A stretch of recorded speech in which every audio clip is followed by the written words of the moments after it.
Dear students, do you want to improve your writing skills? Or are you having any sort of problem when you are given a writing task in an exam? In this lesson, we will help you to resolve this issue, and we will be understanding the most basic task asked in any exam, which is a paragraph writing. So firstly, we will be understanding what is a paragraph writing, then a template which can be used to structure a paragraph in a proper way with the help of an example. So what is a paragraph? A paragraph is a group of sentences, and this group of sentences revolves around one central idea. That means the group of sentences must be logically connected with each other, and it must have unity, order, and variety.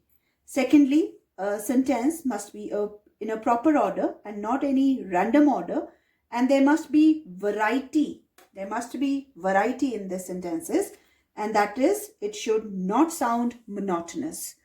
Now, a paragraph can be of any length, but it is generally of 8 to 10 sentences when asked in any exam. Now, let's discuss the template of the paragraph that we will be using to satisfy this condition. There are 5 steps involved in it. The first one is to define the topic of the paragraph. Second one is to explain the problem we are currently facing. Third is to provide the solution to resolve the problem. Fourth one is to state the benefits of the solution.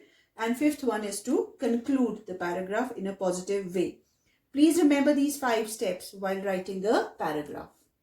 Now, with the help of an example, we will apply this template. Suppose we are asked to write a paragraph on yoga.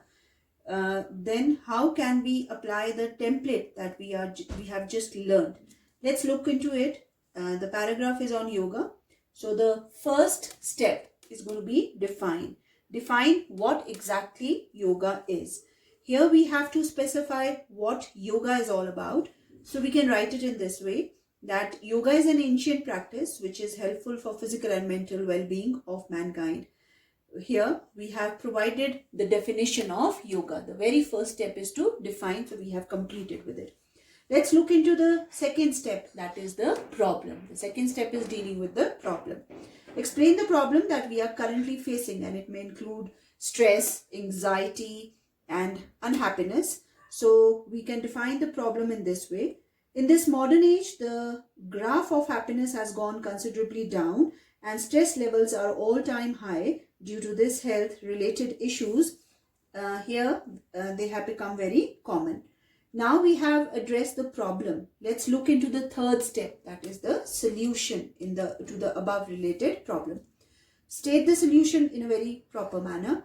So it can be like, yoga can be very beneficial under these circumstances. The reason being it involves both physical and mental exercises. Now we have stated the solution. So let's look into the fourth step, that is the benefit, the potential benefits of yoga. We have to discuss about this. We stated the problem like anxiety, stress, unhappiness, and yoga can reduce this issue. So we can write the benefits in this way. Regular practice of yoga can reduce stress, anxiety, depression, and other mind-related issues. It helps shapes your body properly, thereby decreasing any health-related issues. After stating the potential benefits, let's look into the final step, that is the conclusion. Conclude with a positive note. Here all the points that we discussed prior, they must be combined at a common point, needs to be addressed. And like realizing the true power that yoga has to cure our physical and mental ailment, and we must start practicing it on a regular basis to improve overall quality of our life. Combining all 5 steps, the final paragraph is like that, whatever I have said. So that's how we can unite a paragraph in a structured manner.